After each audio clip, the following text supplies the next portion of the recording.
strange substance found by a southwest Arkansas man be part of a government test? Well, that's the question at the heart of a phenomenon called chemtrails, now getting widespread attention. Well, they say the government is dumping chemicals on us to control or manipulate the weather. And they say the unusual-looking jet trails in the sky are actually chemical-laden chemtrails.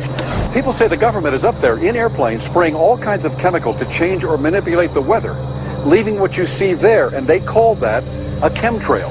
So when I look up there and I think are contrails, you're telling me are chemtrails? Yes, that a contrail would be dissipated by now. And it's interesting, Dale and Christina, this is of interest not just in this country, but European countries and frankly all over the world. A lot of folks interested in it. Well, Dave, you mentioned that climatologists and others who study the atmosphere believe that they'd be able to surely spot any kind of signs of an ominous plot. Our journey started in San Diego, California, where thousands of scientists, engineers, policymakers, and journalists gathered for the American Association for the Advancement of Science Conference. One of the topics was the artificial manipulation of the Earth's climate, also called geoengineering. During the meeting, scientists spoke about the plausibility of implementing geoengineering campaigns throughout the world under the guise of preventing global warming. One widely accepted theory was to block the sun by spraying something into the atmosphere. When they were asked about existing aerosol programs, they stated clearly that no such programs have ever been implemented. But strangely, these proposals sounded exactly like what people around the world are claiming is already happening. When I found out that the American Association for the Advancement of Science was going to be held down here and the main body of topics would be on geoengineering, I had to come. I had to be in on this. I had to hear what these top climate change scientists had to say. And that's the other question about chemtrails and whether geoengineering is being deployed right now without our knowledge. I don't have any personal insight into that, other than to say that I've worked in government at pretty high levels in the White House and in at state government. I'm personally skeptical of that. But obviously, you never know what you don't know. Chemtrails. On the internet, they are cited as proof of the government creating clouds to combat global warming. They claim the American government, with the secret approval of the national government, is covertly using jet aircraft to spray population centres with aluminium, with barium and with strontium so as to reduce people's immunity and reduce the global population. I'm always a little bit suspicious because the government doesn't seem that capable to do something on such a large scale. That is not rain, that is not snow. Believe it or not, military aircraft flying through the region is dropping chaff.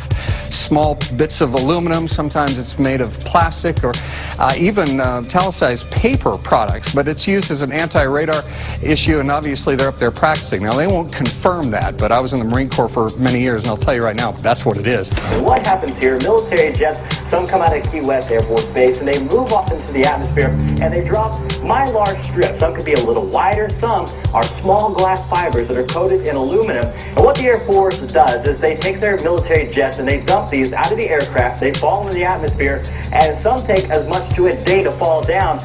This is inevitably military or something going on. The government, the Air Force, you see this kind of a pattern like this, you can rest assured there's something going on. They're actually little bitty magnetic and little bitty strips of, whether it's aluminum. So it's a nuisance to you and I to determine what's real and what's not, but it looks like it is a life-saving operation there for the military.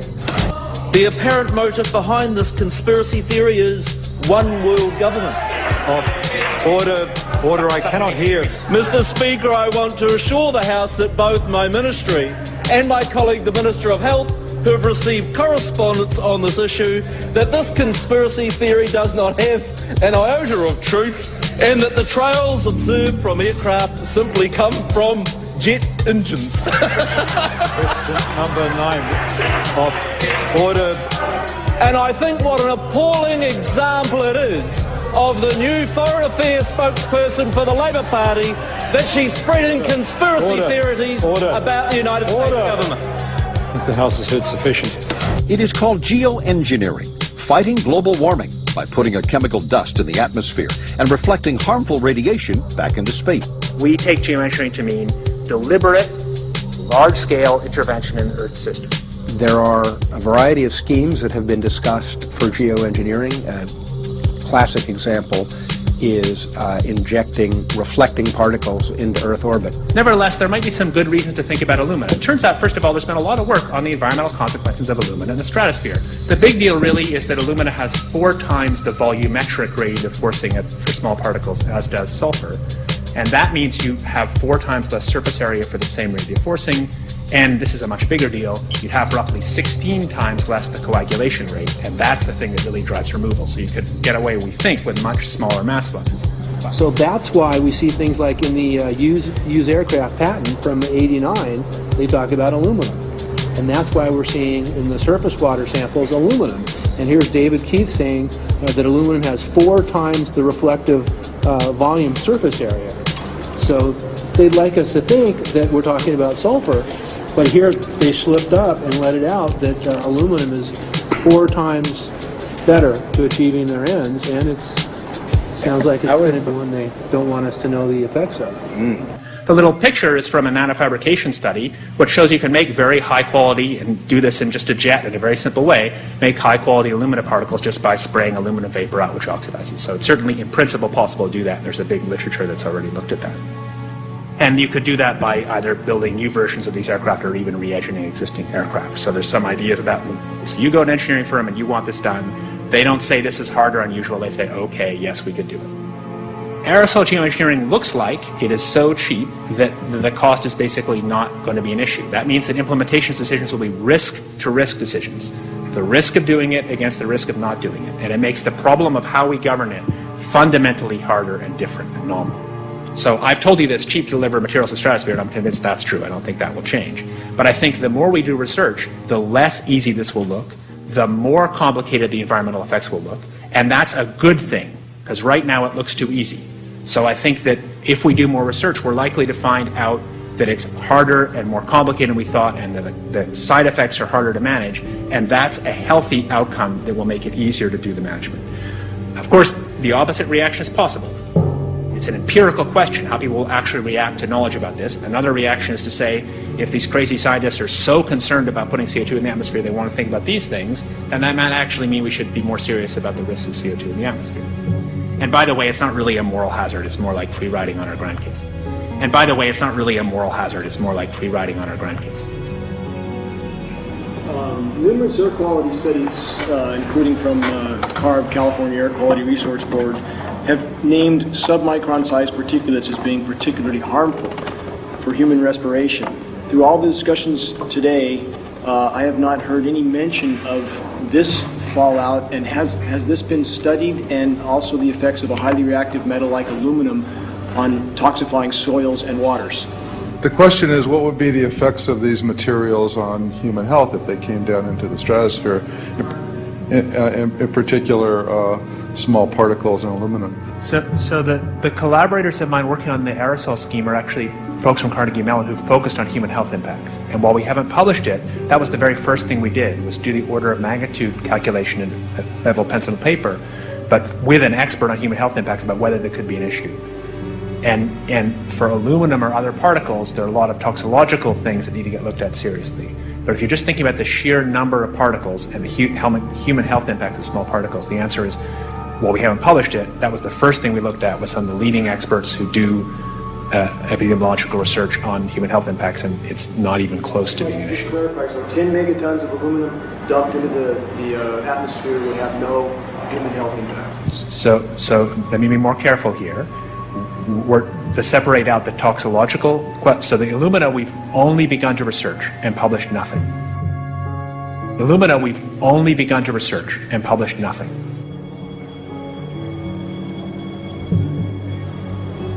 Dane looked at him and he said, so you're telling me that spraying 10 to 20 megatons of aluminum, as you said, would have no human health effects? He took a deep breath and he swallowed and he said, let me be more careful here. We haven't done anything serious on alumina, and so there could be something terrible that we'll find tomorrow we haven't looked at. And that, for me, that was the whole main point of what is going to be coming out to the public. It's the damaging effects of aluminum that are being found around the world in massive amounts. Here's David Keith confronted on this very issue, and he looked, at that point like they just let the cat out of the bag. Mm-hmm. we haven't done anything serious on Illumina, and so there could be something terrible that we'll find tomorrow. We haven't looked at it. They're proceeding because they have an agenda that's separate from trying to thwart this crisis of global warming. You know, there's obviously several other objectives, whether it's depopulation, control, weapons aspects, communications aspects, all kinds of things, you know, wild cards that we know nothing about. We don't really know, and I'm not going to attempt to speculate on exactly what the agendas are, but we can see clearly the agendas are not benefiting mankind. You know, it's benefiting the agenda of the elite. And so I think the question is, how do you draw the line between some activity that is allowed and doesn't need global governance and activities that do require global governance? Dr. John Holdren has agreed to serve as Assistant to the President for Science and Technology and Director of the White House Office of Science and Technology Policy. I look forward to his wise counsel in the years ahead. My personal opinion is that we have to keep geoengineering on the table. We have to look at it very carefully because we might get desperate enough to want to use it. So what would we do if in year 2040 or 2060 there's a severe climate crisis, say widespread famines or Greenland sliding suddenly into the ocean? That the only plausible way in which we could start the Earth cooling this century is to directly intervene in the climate system, say by putting particles in the stratosphere. We do stuff in the stratosphere all the time, of course, and so it's not as though the stratosphere is absolutely pristine. But you don't want to have people going off and doing things that involve large radiative forcings or go on for extended periods, or for that matter provide lots of reactive surfaces that could result in significant ozone destruction. You know, maybe I'm putting a particle into the atmosphere because I'm trying to make money, or maybe I'm putting a particle into the atmosphere because I'm engaging in scientific research and trying to understand cloud physics, or maybe I'm putting this particle into the atmosphere because I'm trying to make it rain locally to seed a cloud and get more snow on our ski slopes. And this obviously raises all kinds of questions. It's hugely risky. It will likely negatively impact some people, but we might find ourselves in a situation where those risks seem worth taking. One of the things that really shocked me was in one of the breakouts they had the benefits of these programs and then the risks. Now the benefits, the one thing that was stated was the just cooling the planet. You know, some of the risks were ozone depletion, droughts in Africa and Asia.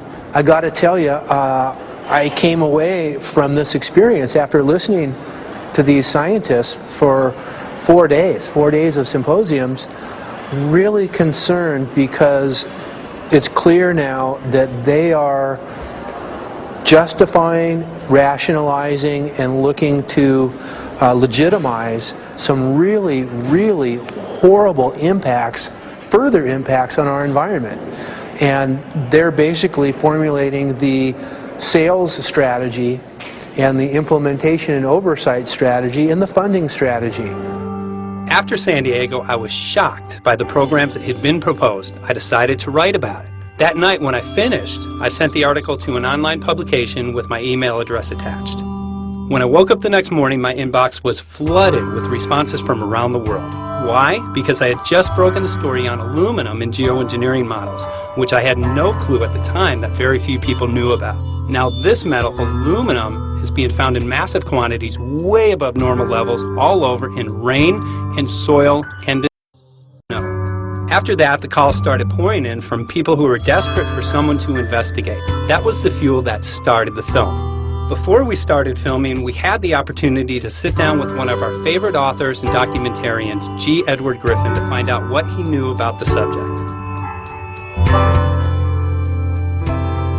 I'd like to talk for a minute about an issue that's getting more and more attention. That's the issue which scientifically is called stratospheric aerosol geoengineering, also called the chemtrail issue.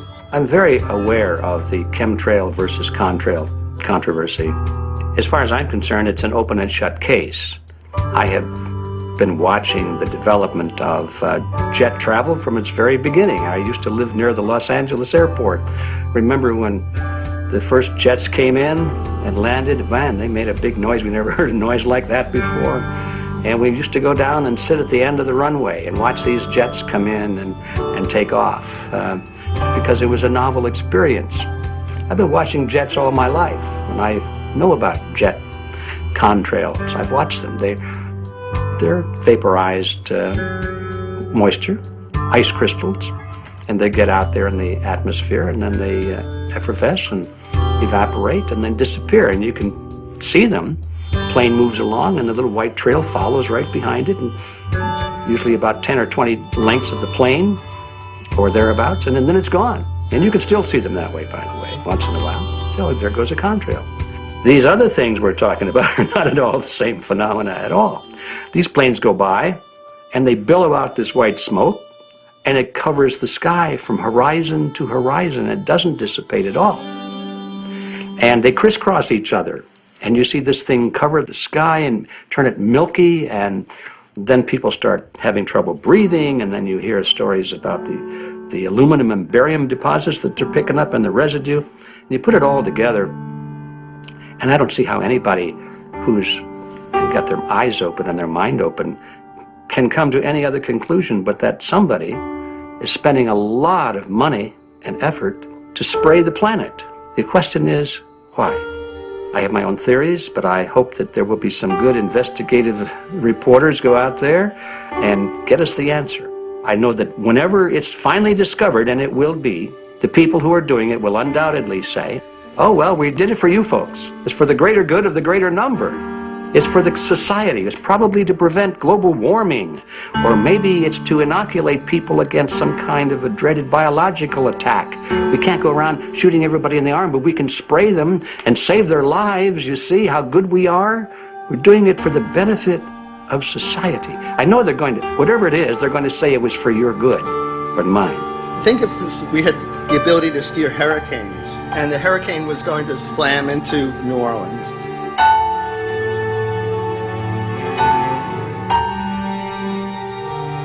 And let's say you could steer it so it would hit Mississippi instead, where for 100, that means I would be willing to more or less kill 18 Mississippians to save 1,800 New Orleanians. And if you do that knowingly, are you murdering those 100 people? And there's all kinds of equity issues there. Now, also, we might be wrong about our steering, and if we didn't do the research right, maybe our steering would intensify Katrina and even kill more people in New Orleans. And so this question of how do you develop the confidence to know that your intervention will reduce overall damage, and then how do you deal with the understanding that you might be damaging some people who wouldn't have been damaged before while saving people overall?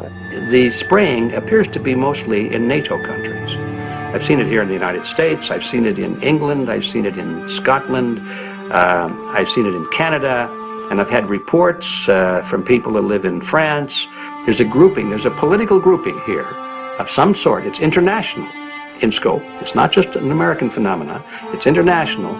And anybody that wants to investigate that, I think, has to take that fact into consideration. They're going to find a political grouping and a political motive here. But in my humble opinion, it's not in your good or mine at all. I don't know what it is, but we'll soon find out.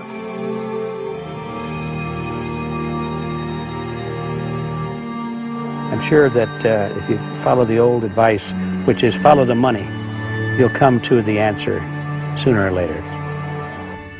Soon we realized that we all shared the same need to get this information out there, to share with the public, to let people know what is being done. Ed felt so passionately about the issue, he offered to help us.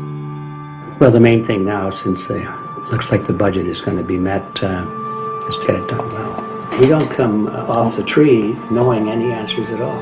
Yeah, we're not scientists. We're just asking questions, exactly. And we've got to be very skeptical about the answers. That's it's totally accurate, totally honest. Why can't people see this? They're not hearing it. They don't know. The facts are not being presented to them. We're very lucky, you know that? Look at this opportunity that's being dumped on us. I know. Opportunity. It's, well, this is It going really is. to... It really is. This is going to be a battle, I know that. Challenge and a battle, but I mean, why are we here if it's not for that? We're going to go to a short break with DJ Foxy.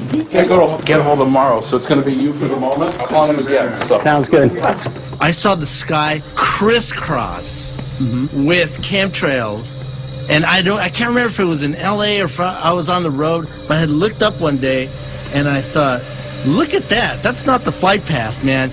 That was a grid, a regular grid over the city, and I couldn't believe my eyes. Milky white clouds. And, you know, it all seems very obvious, and now the evidence of what we have on the ground with the aluminum, the barium, strontium, and with what we see in the patents and what the geoengineers say are going to happen, I mean, for the everyday Joe, this is a slam dunk. This is a very delicate moment for the powers that be, because they're taking a covered-up operation like the tropospheric aerosol program, or chemtrails, Project Icarus, whatever. It's had many names over the years. And they're making it over into a geoengineering scientific shield to deflect sunlight, because global warming's out of hand. So at this very moment, the belly of the beast is right above us with no armor. Whether people believe in chemtrails or not, the geoengineering should be scary enough. And when people learn about geoengineering, chemtrails will then become apparent, because they're the same. So you're talking about global conspiracy here. Geoengineers propose doing this on a global level. Off to Redding, California. Guess this is the second step after the 8 AF meeting. We'll see what we find.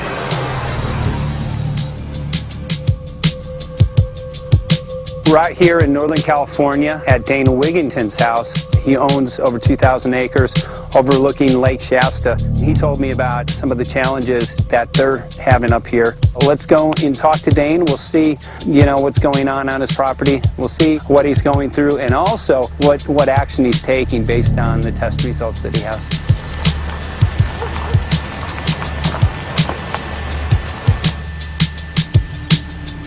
As you know, I have a background in the energy fields. I worked in the first solar plants in the continental U.S. in the early 80s. My home was on the cover of the world's largest renewable energy magazine, so this is my background. My goal has been to alert the public there is a mountain of toxic material falling on us, period.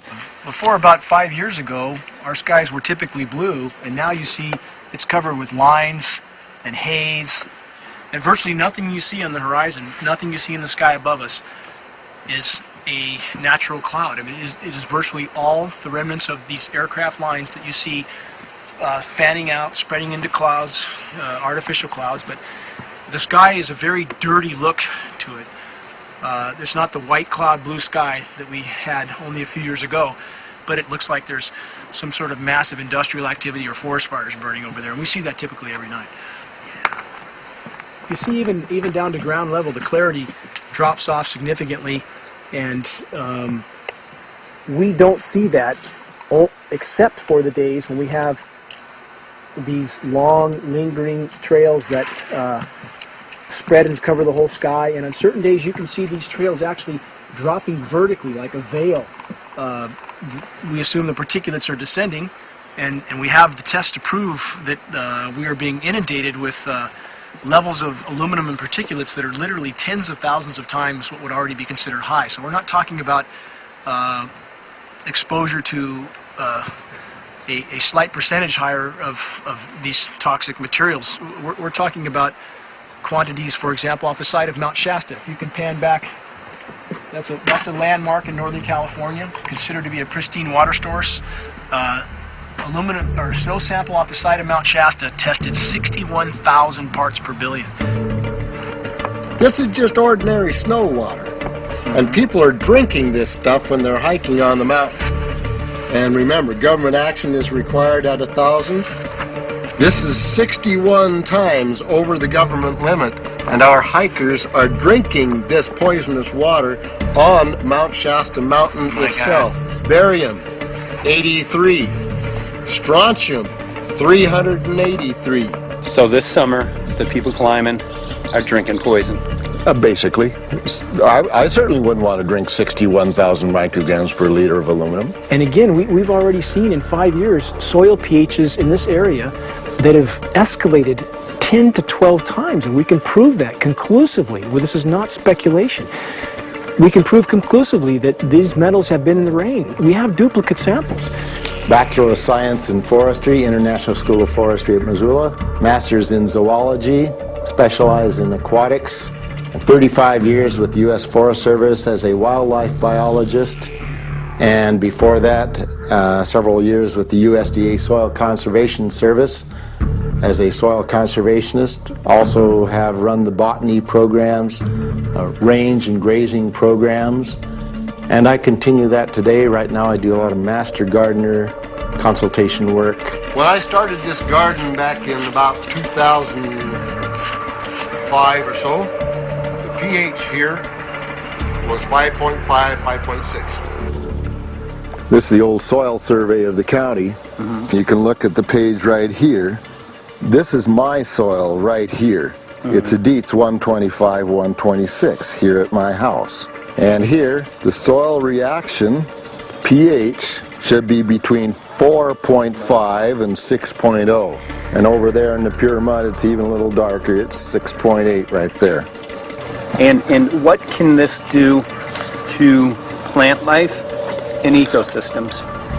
Well, you haul one of these things out and you start looking at the little things that are crawling around the soil. A lot of times they aren't there anymore.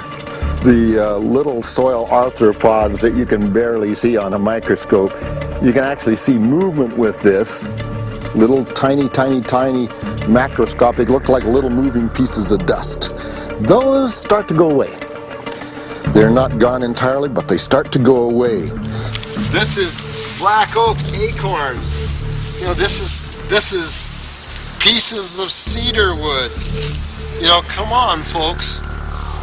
This should be very acid, and I'm getting 10 times higher than expected. There's something really wrong here. Well, you can see all those reports, lots of them. Have over 20 reports here. Well, at least 20. I'd say it'd be closer to 30.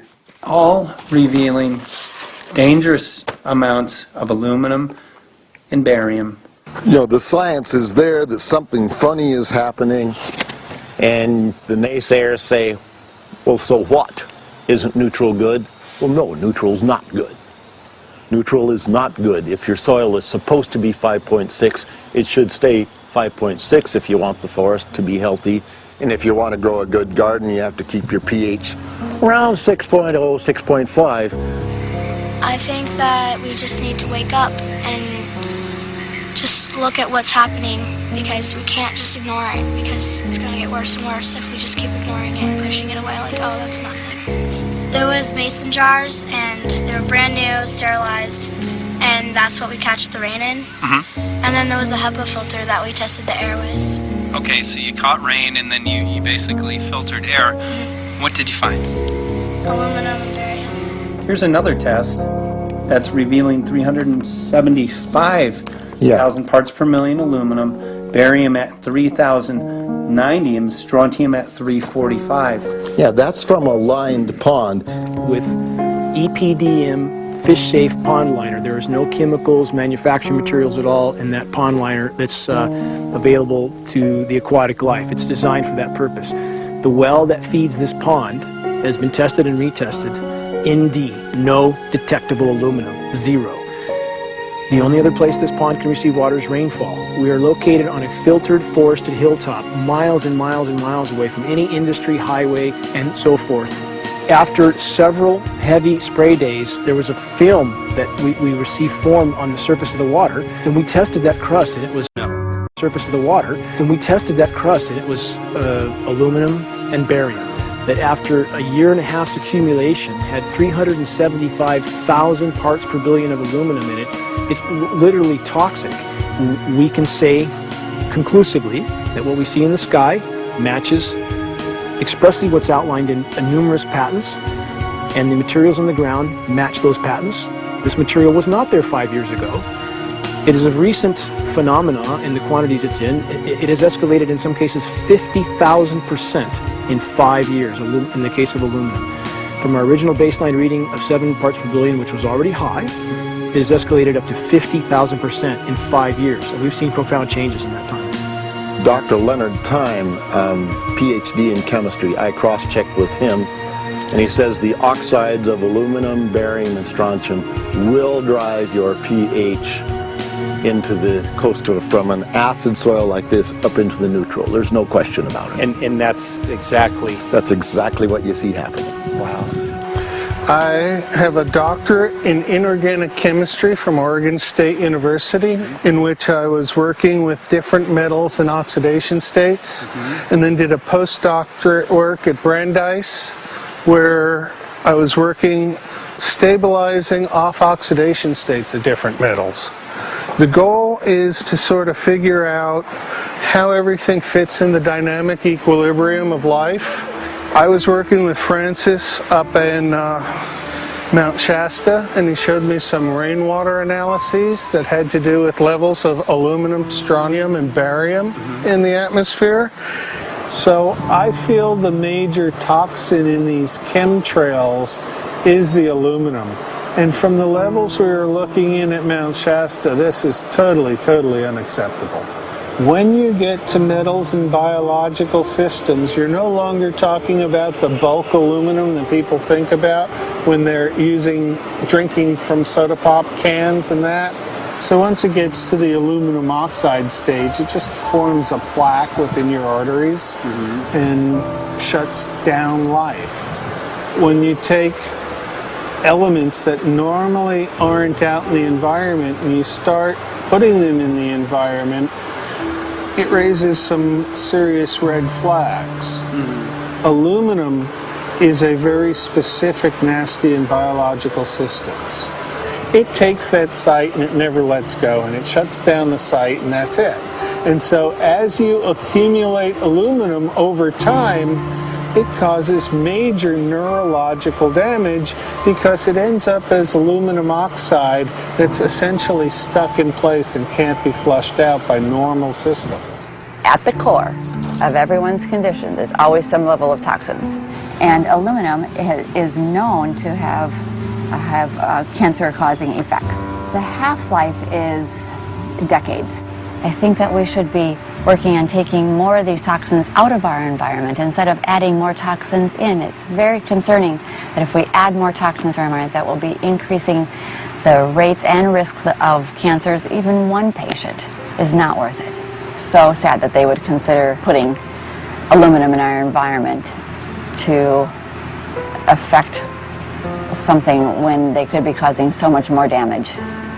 Wherever the material is coming from, it is there. The amount of metal falling on us cannot be disputed. Absolutely, this is not speculation. The amount of metal in the last 4 years, as I said, have increased to a degree of thousands of times, and California Air Quality Resources Board has studied the aerosols from China. These metals are not amongst them. Mike, the reason I've chosen to focus so primarily on this issue is I feel all other issues are secondary.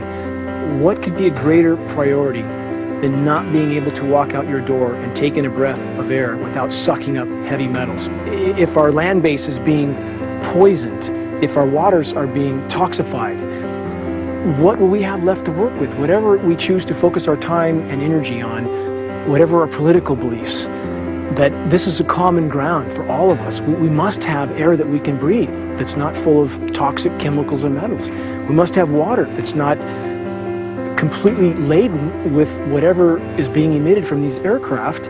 And if people stopped to consider that the atmosphere is as thin as a layer of paint on a basketball, it is an extremely thin layer that allows life to exist on this planet, to simply treat it as a physics lab and experiment with it until it is broken beyond repair is folly of unbelievable proportion. And if people understood that this sort of experimentation not only is going on, but has been going on for a very, very long time. Going back 50 years, there's been countless climate manipulation, weather modification programs that the vast majority of the public is completely unaware of.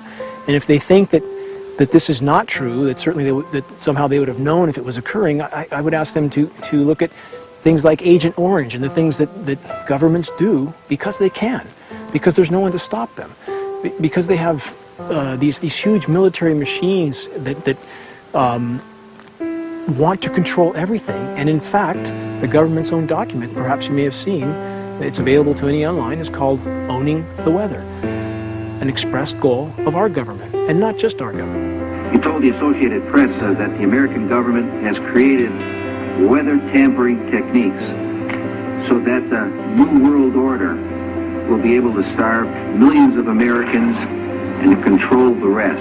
There is weather control techniques. Number one, the entire patents on the equipment. Number two, Senator Claiborne Pell's complete statement and story of his own that not only does it exist, but that we even utilize it as far back as the Vietnam War. Well, Murph, we're going to do what we can. Let's see what we can do. You got the scientists behind you. The scientists are with you, so at least this scientist is with you. I may not have $1 million budget, but I've got enough to show that something's dreadfully wrong. You got it. All right. So Arizona will be this Monday, the 21st. Senator Johnson up in Show Low. So we're going to be in the car a long time.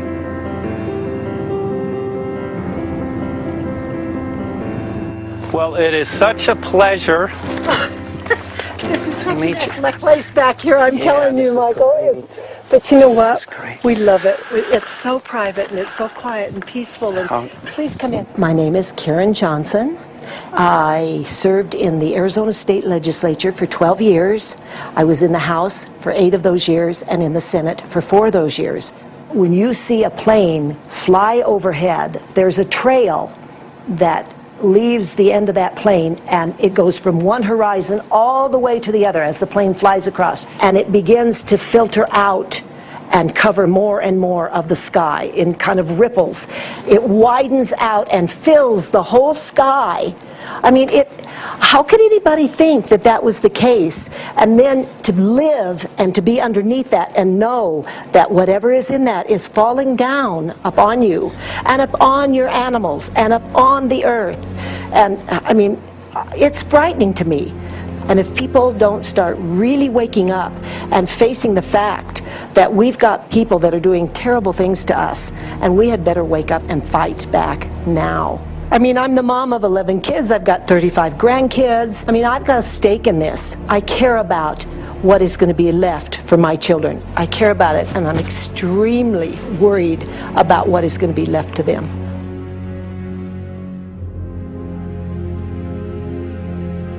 Aluminum is toxic, and we know that it's accumulative, and we know that we're getting more. So we're absorbing it in the air, we're drinking it in our water, so we are accumulating more. So the thought of more aluminum being dispersed in our environment in the way that you mentioned is very frightening to us and very disturbing to us.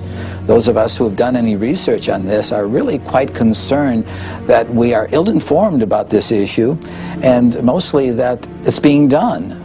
Aluminum is toxic. We know that it is. We can debate as to the amount of toxicity that is going to be disturbing the body, but as far as really accepting the fact that it's accumulative, it's synergistic, then we have to conclude that it's not a good idea to put it in our atmosphere, especially when we know we're getting increased amounts, and especially since we know that the scientific communities around the world are pointing a finger at the heavy metal toxicities, at the toxicities that we're absorbing in the day-to-day food that we eat and the air that we breathe.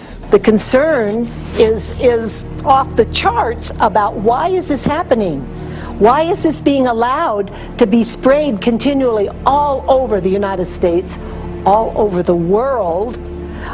Who is paying for this? I mean, the incidence of Alzheimer's has just skyrocketed, which evidently has to do with an accumulation of aluminum in the brain cells. I mean, I think almost every family has been touched by a member as they get older having Alzheimer's.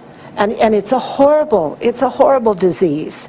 And to say that, well, this just came because people drank soda pop out of aluminum cans, you know, when my father passed away with Alzheimer's and he didn't ever drink soda pop, you know, that explanation doesn't ring true with me. And so I'm wondering, how much did this chemtrail spraying back in the Illinois area affect him? Aluminum and fine metal is an accelerant. My friend who's a firefighter up in Pine, Arizona for 20 or 30 years says that the wildfires now that they're fighting are way beyond anything they've seen before in intensity.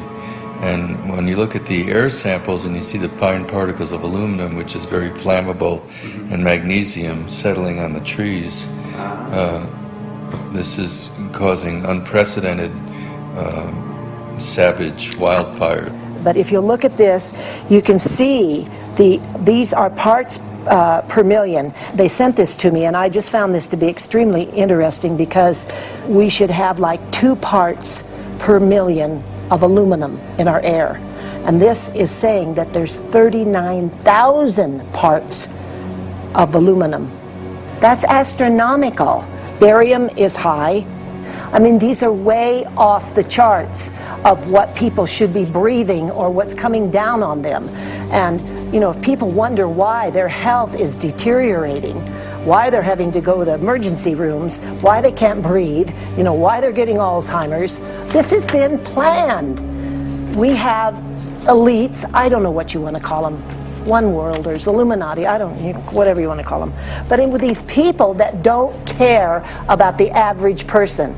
They only care about themselves, their greed, their power, and if they eliminate, you know, 2/3, 3/4 of us from the planet, so much for the better for them, because then they don't have so many people to have to herd around and worry about. So this is a lot what this is about, and this is very, very alarming and scary. I mean, where is this stuff coming from, and why? Why is this kind of stuff being put out there? You know, I've heard different explanations about, oh, we need to cool the planet, all this and that.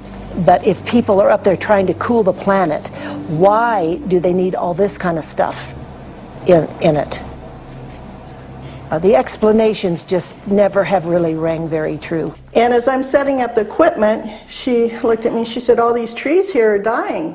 And I said, what? She says, all these trees in here are dying. So I thought, well, I'm going to test for aluminum, because that's one of the key things in the programs that we're talking about, and titanium. And I took some of this bark sample and tested it, and it came back positive with aluminum and titanium. Then I started traveling around California, noticing the same thing. In Lake Tahoe, there was a lot of the same type of bark, all through Sacramento area and Davis. Just about everywhere I went, I was noticing this silver-white bark. What I think's happening is these chemicals are getting down and destroying the roots.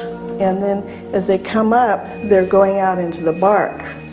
Those 2 right there are the ones that are just, it just hurts so bad to see these 2, because look how old and big they are. We probably lost 40 trees right here on our 10 acres. Every week, every other weekend, we'd see another tree that was beginning to die. And I mean, it's just so sad, we just cry. And to think that that might have something to do with it, along with their other explanations, would really, really frost me. Every time you lose a tree, you know, it's not good, it's just sad. And there's another one over here in this little group of trees here. Don't you feel better when you stand up and fight than if you crawl down in a little hole and go to sleep?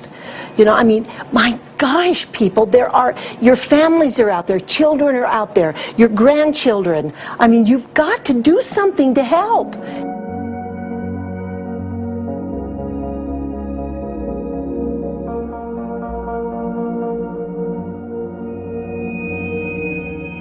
My greatest hope is to get people to question, and hey, if they don't wake up while we're there, I'm hoping to plant some seeds. We're going to the most beautiful place on the planet, Hawaii.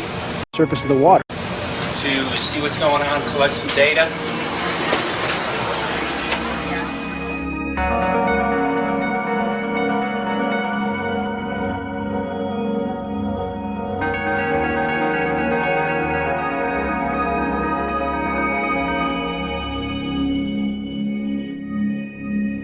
Thank you for having fun with us. Hope you enjoyed the trip. Have a great vacation and welcome home if you're lucky enough to live here. Thank you.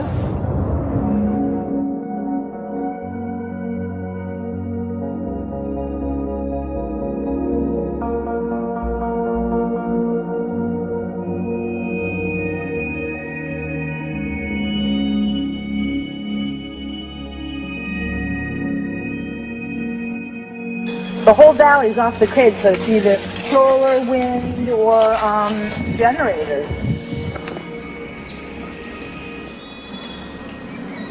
Look at this, man. Yeah, the mind can't even conceive of a dream of this. Right. Yeah, right. Even coming here, and one would never think, you know, in paradise that it's getting destroyed. And they're doing it island style. They do it off the island, right? They do it off the island, so they don't, you know, you don't see the chemtrail airplane. The theory is that they're spraying the ocean, offshore, and It's coming in on the... and it's coming in.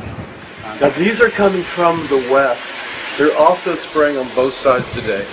A lot of this stuff is actually chemtrails coming this direction. There's material that's blocking. We should be able to see to the horizon, you know, where the Earth curves, because we're high enough and we have the ocean, right? So we should be able to see. We should be able to see the Big Island. It's only 30 miles away. And you can see it's not a blue sky behind it. That's the key. It's all, you know, has that kind of weird looking blue, like silver blue, I call it. And this is a nice day. You know, there's no more blue sky. The night, we're going to look at the stars at night, and it's like, you'll see, you can count them. There's so few stars at night now. There should be hundreds of thousands of stars, and I can count the stars. There's like one here, and one planet here. It's like, you might see, some nights you'll see 100, some nights you'll see 10. This is what concerns me, this kind of stuff right here. It's just soft. Okay. This just comes right off, this bark. That's not natural. For I've seen hundreds of thousands of coconuts, and I've never seen it falling apart like that. Look at this, you guys. I've never seen anything like this. I used to trim trees all the time in the Big Island. I've never seen anything like that. That's why I'm concerned. Not an easy task that you have here on the island. I could see the skepticism because it is so far beyond anybody's reality.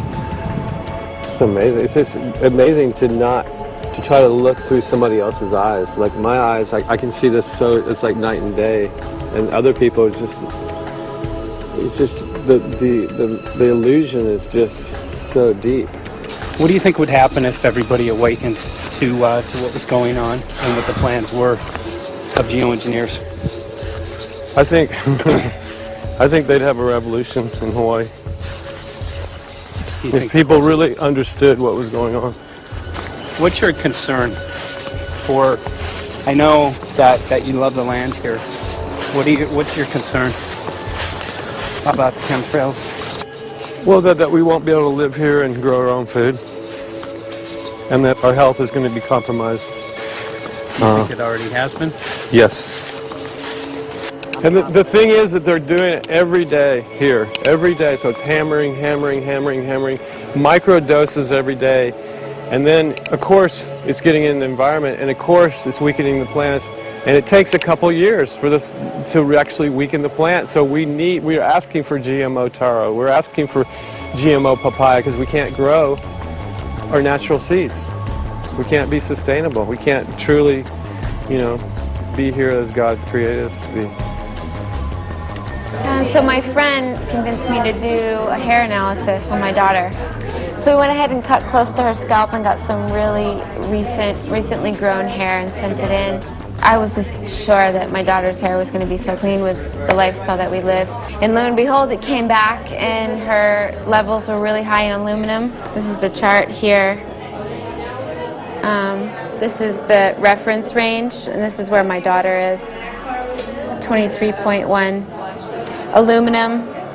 The skies are covered with a white mist, and I look up at night anymore and I don't see the deep, dense stars that I used to, and I can't help but think this obviously has something to do with my daughter's health. I don't know where else these heavy metals are coming from. Yeah, I mean, look how old she is. Yeah. She's been isolated here. Here, and she's... Here. Anybody looking at the situation would be like, this is paradise. This child should be like superhuman. Organic foam. And here you are getting all this heavy metal stuff. She has highest level aluminum on the chart. Never had a vaccine either. Folks, these people are playing God. They are playing God. They're manipulating the weather, and they're spraying stuff into the sky. They are trying to geoengineer everything, including your plants and trees and your ocean. Well, tonight, we're just hoping that instead of not looking at it, you'll start looking into it, because I really believe from the bottom of my heart that we are in a real crisis. I really do. They are proposing dumping 10 to 20 million tons of aluminum into the upper atmosphere. What does aluminum do? It changes the pH of soils, which is toxic to plant life. Also, it's very toxic to human health. Are they doing it? Well, let me tell you about my experience and what we found. We have much evidence that not only suggests, but I believe prove that they are happening. Jeff, what's going on? And as I promised, we're joined right now by a very special guest, Michael J. Murphy, currently on location in Hawaii. He's working on a documentary film called What in the World Are They Spraying? Michael, welcome to the program. Great to speak with you today.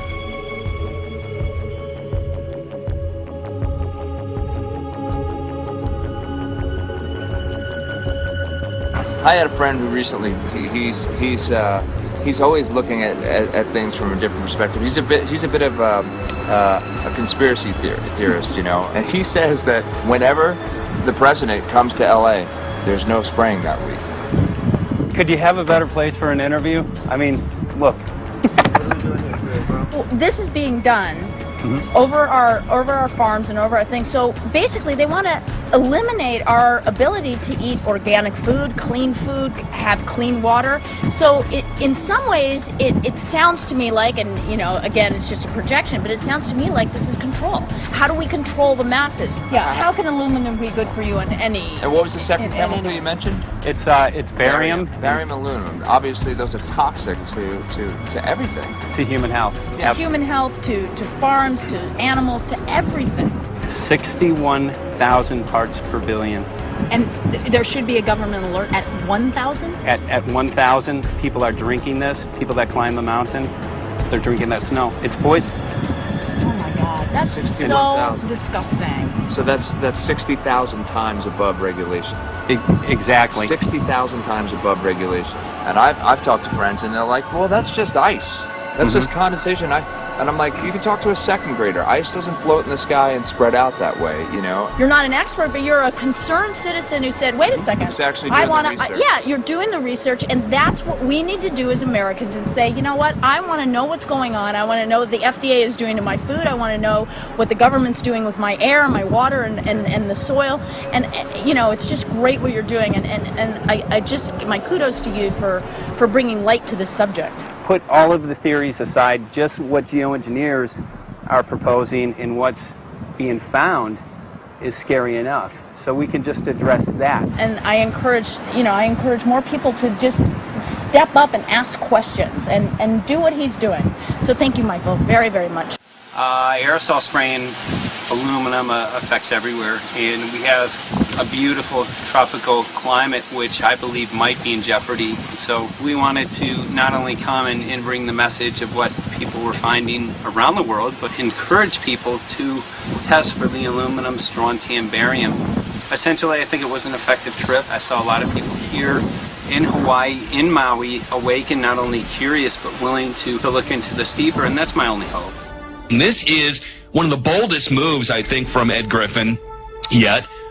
This is the taboo topic that nobody's supposed to talk about, and that is aerosol spraying. Now, we've got tons of documented proof of errant aerosol spraying. It just blows my mind that the whole essence of humanity has always been to look up into the sky and ask why. Though there are no limitations, there's endless space, an endless universe. Now, in the 21st century, we're not allowed to do that. Anyone who looks up and sees the giant grids and the X's in the sky that weren't part of our existence until just a decade or two ago is somehow called a kook. And the people that are the best and biggest proponents for the revolution and for liberty, they don't want you to talk about it because you could discredit them. It seems to be an industry that's being built up to milk the taxpayers by undergoing some kind of a giant global spraying program to make all kinds of money on the project, and they don't seem to care really what effect it has. They're not trying to experiment to see if humans can survive it or anything like that. They just want to get this stuff up. And then we discover, as we're going further down the line, that there are companies generating genetically modified organisms, seeds, modified seed crops they're being engineered to resist the aluminum in the soil. And a lot of crops won't grow in that. And so now, after they've messed up the soil, all the farmers were going to have to go back and buy seeds that have been genetically engineered to resist the aluminum that have been put into the soil. And all of a sudden, mankind is completely dependent upon these companies like Monsanto and other giant agricultural firms. You can't even grow natural seeds anymore. And we're looking at that. It's a shocking thing. I hope we don't find that that's true. But all the arrows right now are pointing in that direction. We get into cost-benefit analysis here because there's also HARP could be involved in this. Geoengineering, as you guys mentioned, which is documented heavily in Dennis Kucinich's bill, that is the Space Preservation Act, which, by the way, I don't think got through Congress. And then Kay Bailout, as we call her here, Kay Bailey Hutchinson, also put together some legislation in order to qualify geoengineering, which, again, is supposed to save us all from global warming. But it is cost-benefit analysis because they can benefit on so many different levels. Ed, that's how they do everything, isn't it? That's right. And, there's an old adage, if you just follow the dollar, follow the buck, you get to the source of the problem. And it looks to me like there's a tremendously profitable industry being built up right now around this concept of geoengineering or weather modification or reducing global warming and all of these other things that can be sold fairly easily to an unsuspecting public. They also, oh, well, that's good. We don't want global warming, And so they put up with this, and they don't question, they don't criticize. But behind the scenes, you see a whole industry being built up, which is, as I say, tremendously profitable. And the money for all of that is coming from the taxpayers.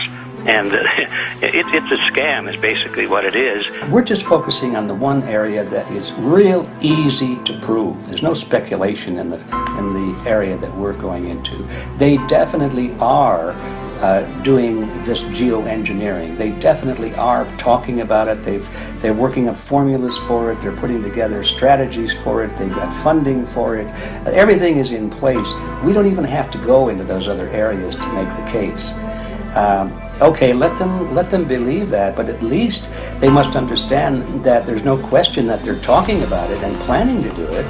And so shouldn't they be equally alarmed about what they're going to do if it can be shown that barium and aluminum and some of these other toxic metals are very destructive to the planet and destructive to human health? Isn't that enough?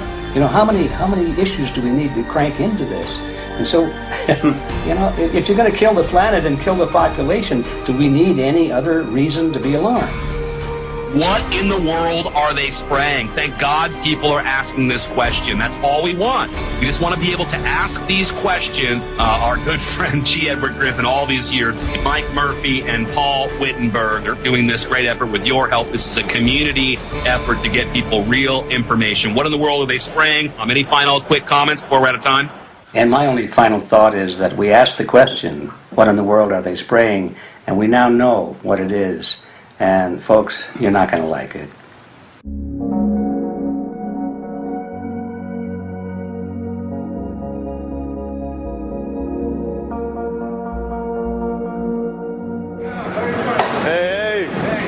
I'm Peter Vreken. I'm from Belgium. I'm 54 years old. I can't believe it myself. I'm a very happy and grateful person. We are doing the job the police, the Justice Department, or the Environmental Department should have been doing. And it's really essential that it's going to be a grassroots revolution. I think so. God is on our side because we are not fighting against, but for. Yes, we're fighting for. I was in the council for about 25 years and also a period as the mayor. So from that moment on, 10 years ago, everything started to change. I started to get a picture of what is really going on.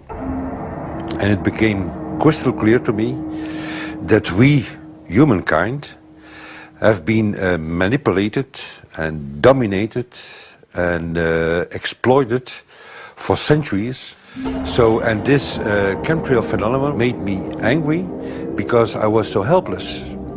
You can decide what food you're going to eat, whether you're going to smoke, what water you're going to drink, what kind of life you're going to lead, but not with this phenomenon. Then you are just a victim. It's only a game. And there have to be good guys, and there have to be bad guys.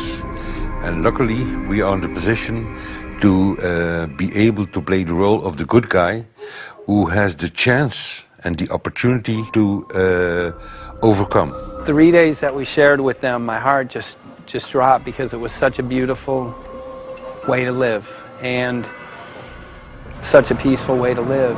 I left thinking, what's this going to be like in 10 years? Is everything going to be killed off on the property? And if it is, how are they going to get their food source? Are they going to have to take a class, you know, and get certified by company XYZ? And what are the requirements for that? And that really is the end of freedom.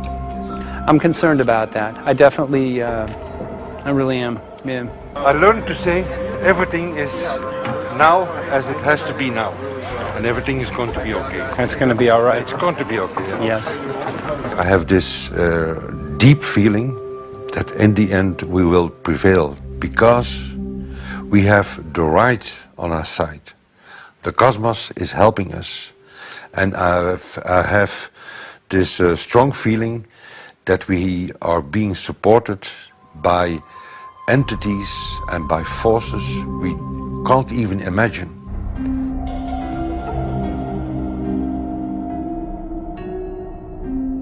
Here for the first time we have this scientific proof that we are being spread. We are being spread, and it's incredible and it's hard to believe, but we are being spread. I think at this moment to stop is not an option. Once you know it and once you have a tool like this and an opportunity like this, that the issue of chemtrails or persistent jet contrails or whatever name you use for it, that this phenomenon is recognized as being real, publicly debated on. In the context of geoengineering, I think it's high noon to bring this to the public. This is what the sky is supposed to look like. These are old paintings. We forgot this, I'm afraid. In the years that I have been a medical research journalist, I have looked at many things, and I found the same three issues in whatever I'm looking at. And that is that we are being dumbed down, we are being made sicker, and we are being made infertile. Citizens gathered from around the world in Belgium for the first International Chemtrail Symposium. The event attracted leading professionals, politicians, and activists who discussed the health, environmental, and social implications of these programs. Today it's only going to be about facts, documents, figures, patents, licenses, everything that brings us to the truth. We have no other weapon against this vast complex than exposing and bringing the dark works in the light of the truth. We have the hope that by our efforts, more and more people will become aware of the fact that we are deceived by our leaders. So today, we, as a family, join forces with the people who publicly made known to the world that chemtrails are not a conspiracy theory, but a conspiracy fact. From the Technische Universiteit Delft in the Netherlands. Ladies and gentlemen, please welcome Koen Vermeeren.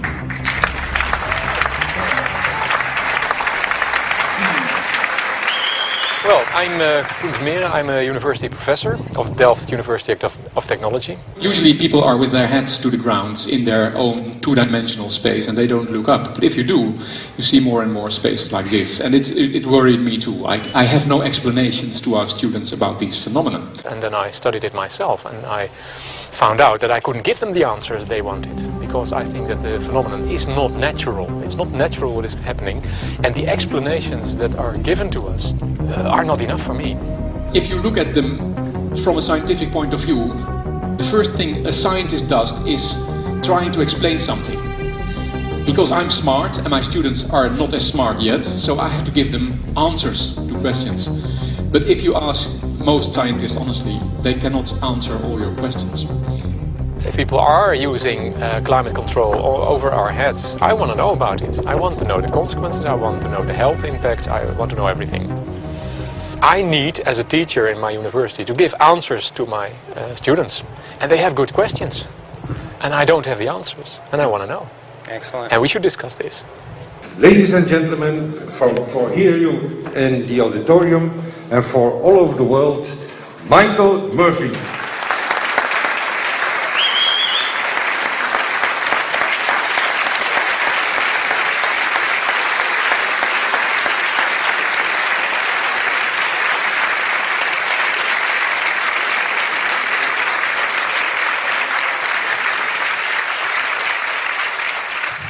Well, thank you very much. It's definitely an honor to be here in Belgium. The people who are in power control everything. They control the markets, they control us, and now they're even controlling the weather. And they can use that for warfare applications. The one thing that they cannot control is what God had originally made, and that's natural organic seeds. This is called the Hegelian dialect. It's called problem, reaction, solution. The problem here is massive amounts of aluminum, things starting to die. The solution is Company X that says, hey man, you're not getting yields on your crop. Everything's dying. But I got the solution. I got a seed that will grow in this environment. The only problem is now you have to start buying from me.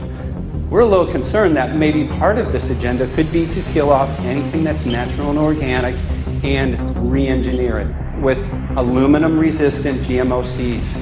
Many may know we just got back from a week of filming in Hawaii, and it was an incredible trip. A big concern for the people there is they're beginning to see softening of the coconut trees. But their concern is that these programs may again be part of a broader agenda to destroy anything that's natural and organic, so that the corporate redesigned GMO foods might be the only source of food for people. I didn't anticipate so many people, young and old, who are interested in this phenomenon and are concerned about it. And I especially liked the address that the young girl gave today, only 17, and already making an address to the audience that is, well, incredible. My name is Sofia Xenidis. I am 17 years old. It is quite scary to know that the air we breathe is not what it's supposed to be. That the food we eat and the water we drink contain traces of those substances which are sprayed out over all of us, as though we were being poisoned like insects. The feeling that this is causing me are feelings of deep anger and rage. I don't want to be poisoned, I don't want to be infected with cancer, and I'm just so angry that this global poisoning can be going on such a massive scale, and not enough is being done to stop this crime. A clear answer to one question. Are we being sprayed? Have we been sprayed?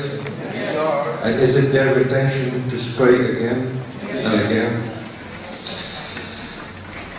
What are we going to do about it? How are we going to deal with it? How are we going to stop it? I know the answer. There is only one person who can stop it. And you know it.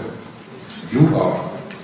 You are the person, the one you have been waiting for. We are magnificent, beautiful, godlike, divine human beings. Ladies and gentlemen, sisters and brothers, in this auditorium and in the whole world, thank you so very much for being present with us. And for now, please enjoy this anthem.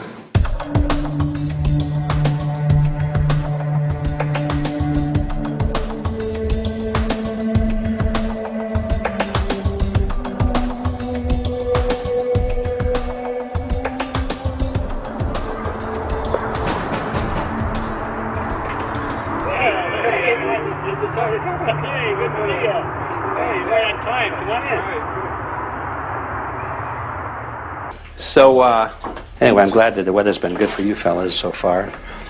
Just think if we were doing this in the wintertime, you might, if you're going to Washington, D.C., you might run into snow. Thank God we're not. That's right. You know, it's interesting because of the different weather modification programs. There's something like, I think, right around 32 in the continental U.S. alone going on. So the theory is that geoengineering is in part weather modification. You know, Mike, that's a very good point. There are so many subsets connected with this issue of geoengineering. People are writing to us all the time with information about the connection to global warming, the connection to weather modification. Some people think there's a connection with Morgellons disease. Others think it's kind of a means of transmitting electromagnetic impulses from the HAARP antenna system up in Alaska and Siberia. Boy, it gets your head spinning. And each area, I think, is worthy of investigation, but we have so little time. I think it's wise for us to stay focused on just the aerospraying and the toxic effect of these chemicals and the destruction of the planet and the damage to human health. What more do you need than that to convince people that we have to put a stop to it? So to stay focused, I think, is our mission on this one.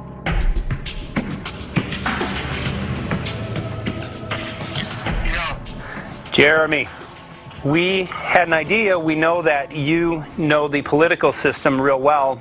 Our idea was this: we have a ton of data and information that we've collected throughout our travels, and you know, we really think a good way to end the film would be addressing this to elected officials, some of the senators. So we were wondering this, if you might be able to come and kind of help us out and perhaps show us the way in how to get this done politically. But it sounds like a really good idea, and I'm also going to get to, in terms of researching who it is that we should really focus on talking to about this. At the very least, if we could make it impossible for them to claim that they don't know at this point, we can strip away their plausible deniability that they haven't heard of the data that points to geoengineering stratospheric aerosol operation already going on. At the very least, it should be very interesting to go to district of criminality and put some people on alert.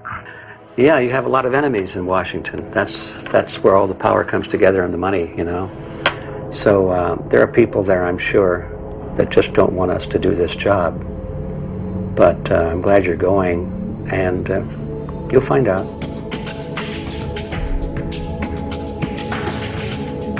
We took the data to Washington, D.C. There we presented our elected officials with the following letter.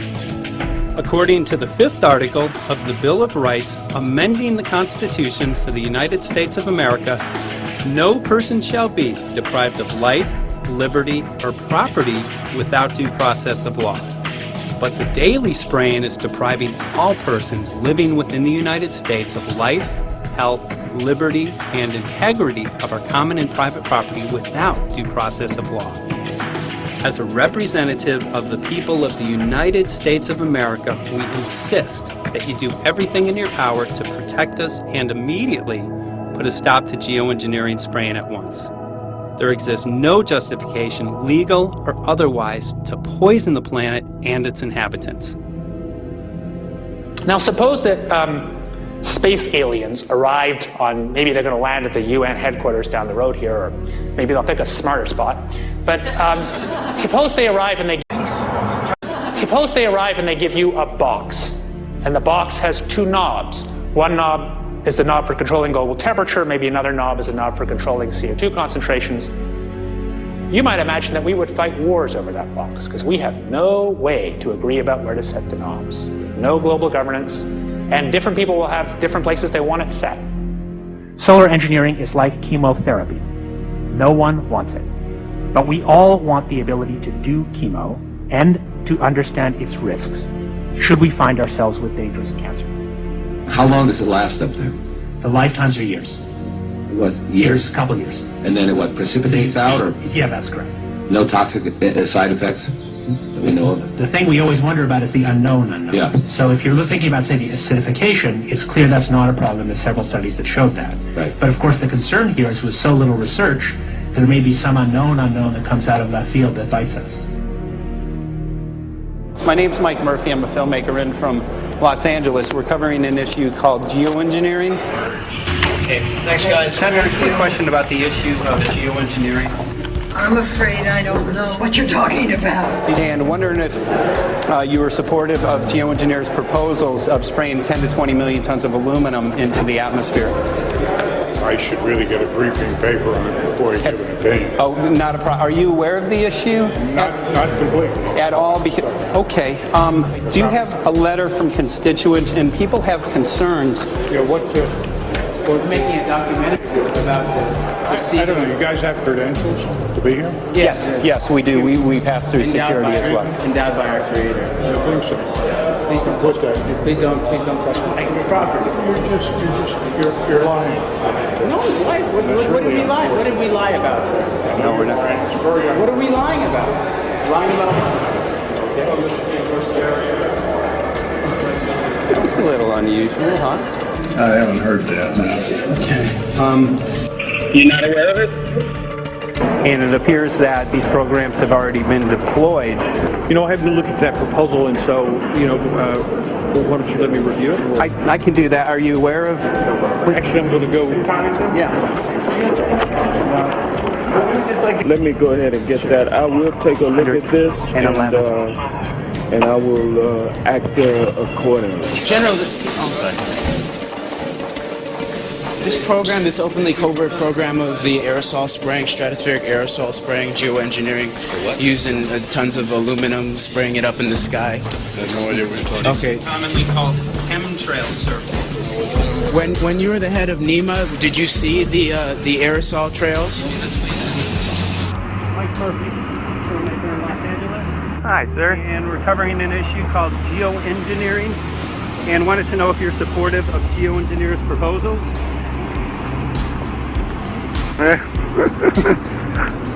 Congressman?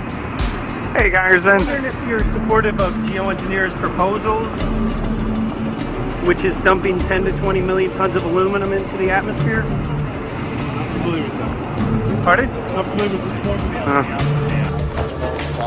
Okay. You make an appointment to my office. I'm not supportive of it. I haven't looked at it close, so I don't. Have you heard of the issue? Because it's becoming mainstream in public, and there are actually congressional committees which are being formed to talk about these programs. Mm-hmm. Yeah. Well, I think when we drop anything into the atmosphere, we should know prior to the effect of that, right? Yes. And if we don't have the knowledge as to what the effect will be, we shouldn't do it. I think there are 4 different options for thinking about deployment of geoengineering. The first one would be we just ban it.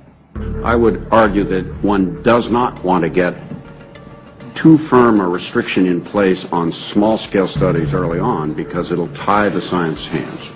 I think what the science community ought to be trying to do is say, you do small-scale stuff inside this space, and it's a scientific question what that space ought to be.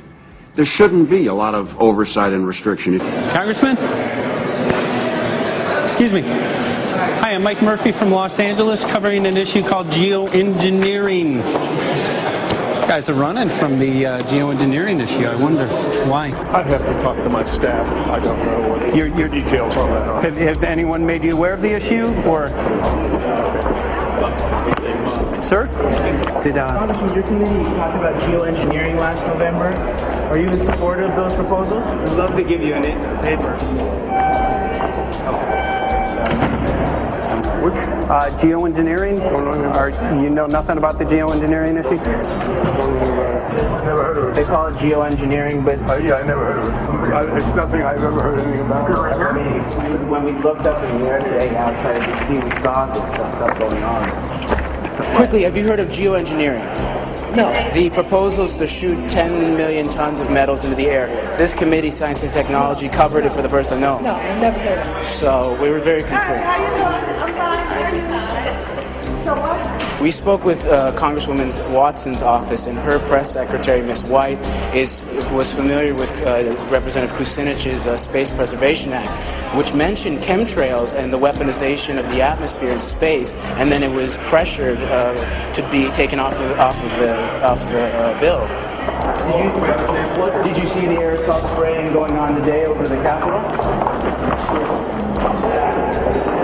Congressman? Geoengineering carries with it a tremendous range of uncertainties, ethical and political concerns, and the potential for catastrophic environmental side effects. He's not one to do interviews very often, so not unless we usually really pressure him into it. Okay. So don't, all that is, don't hold your breath. As chairman of the Committee of Jurisdiction, I feel a responsibility to begin a public dialogue and develop a record on geoengineering. We want to know if you're supportive of their measures by spraying 10 to 20 million tons of aluminum into the atmosphere? No, I think we need to have more research. Okay. And about the issue of current deployment, there's literally a mountain of evidence that many people believe proves the deployment of these programs. Any knowledge of that? No, there's certainly not a mountain of evidence, but I do support research into geoengineering, and I also support looking into the international governance of that. Okay. I hope anybody that has studied it knows, which I think, that it's a radical proposal, and I hope we don't have to use it, but there may come that point in time where we do. Now, if we could provide you with the evidence that suggests that these programs are and have been ongoing, would you be willing to address this publicly? We've had about 3 or 4 hearings on it. We have addressed it publicly. Well, not about the proposals, but about the current deployment of these programs. Citizens. I don't support the current deployment. I think we need to have more research, and they have consequences that go beyond one nation, and so I think that there needs to be governance to that. Governance is not simply an issue of deployment, but governance before deployment in terms particularly of large-scale scientific fieldwork. I concede that on this subject and in general, it's not popular to talk about global rules.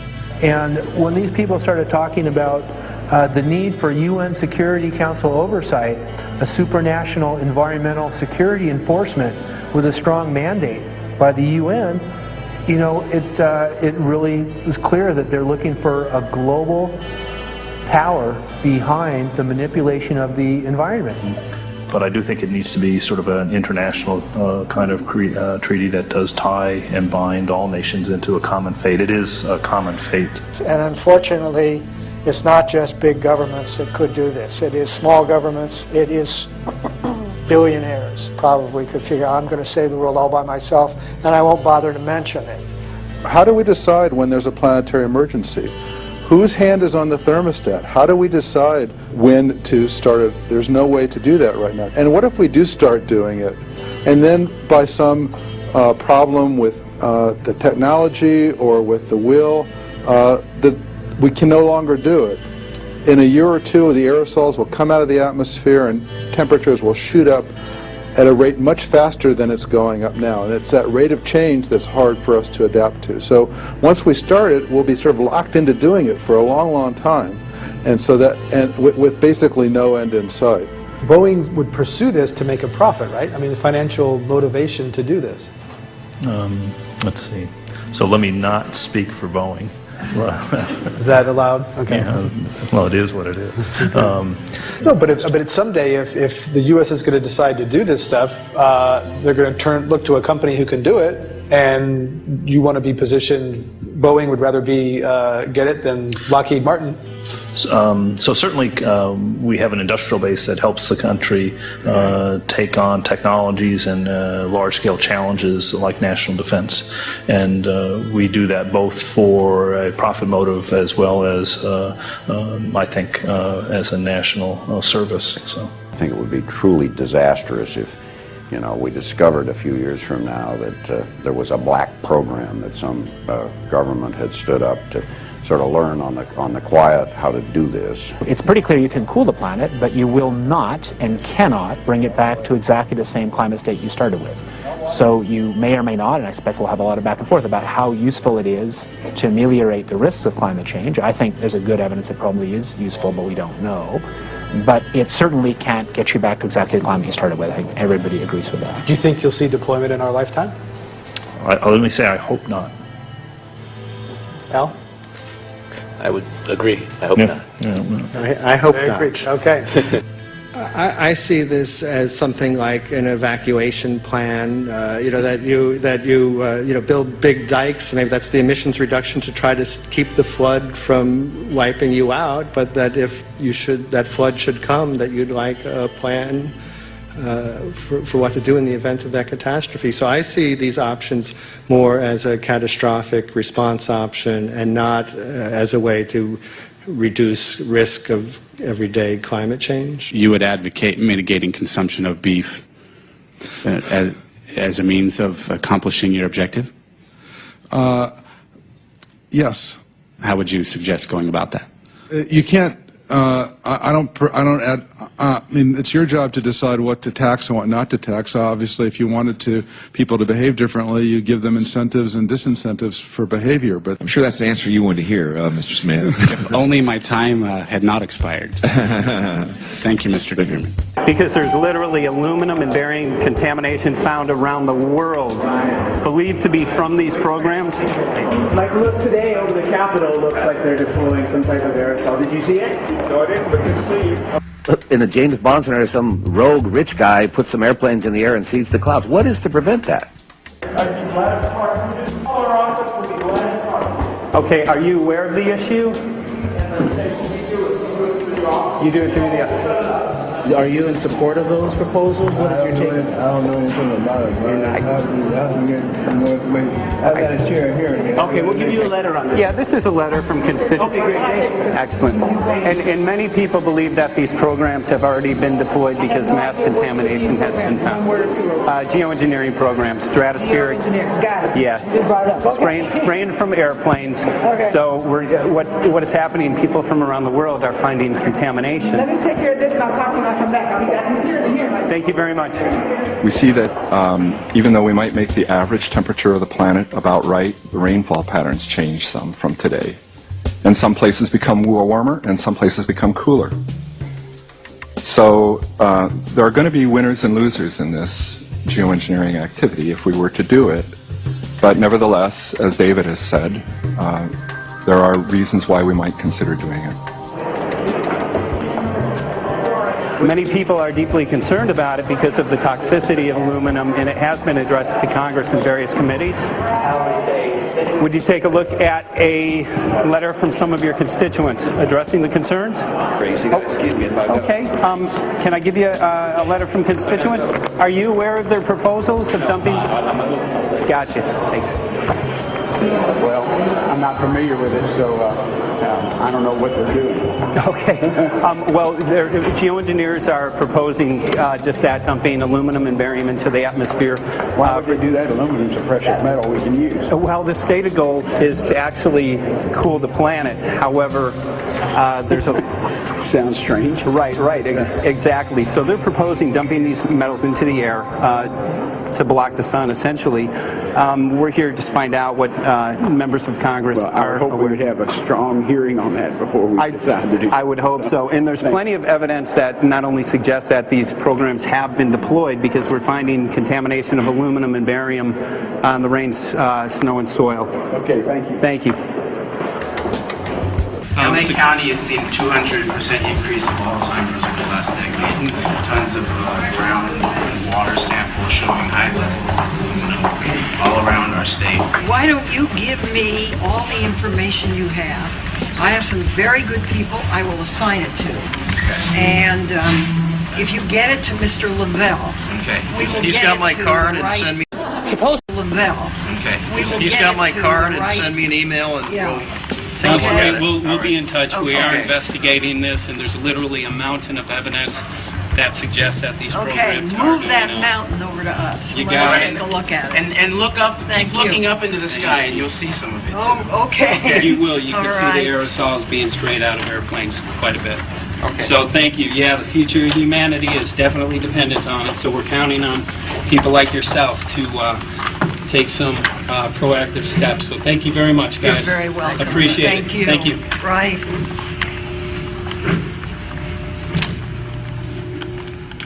A lot of Congress was running down the hallways to avoid answering any questions, looking for doors in the hallways.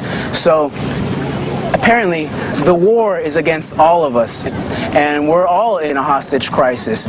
People who took an oath to uphold and defend the Constitution are not only know this is happening, are participating in this. And all of us have a duty to stand up and speak out about it. Why is the water being contaminated? Why is the soil being contaminated? Why are aluminum-related diseases going up? And it's affecting all of us, and thus we all have the duty to stand up and speak out and get educated and stop this. For our own sake, for our children's sake, it is a crucial moment in history right now.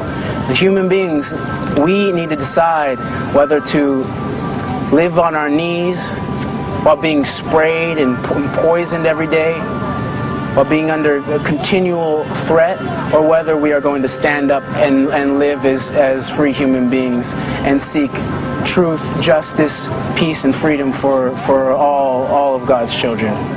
So as you can see, we're ending our film here in Washington, D.C. We've made many public officials aware of this. Most of them either denied any knowledge of this, or they simply were unwilling to address the situation with us. So as you can see right behind the White House, we do have aerosols behind us. The spraying has continued. What is the solution? Is the solution here in Washington, D.C.? Clearly, this is one of the solutions, but the solution is not only here, the solution is within you. This issue affects all of us so deeply. So you need to look inside. Please get active, get involved, start spreading the word with growing awareness.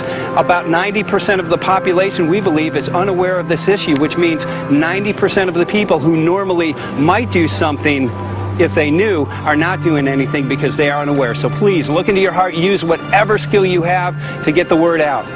The future of humanity is dependent upon it.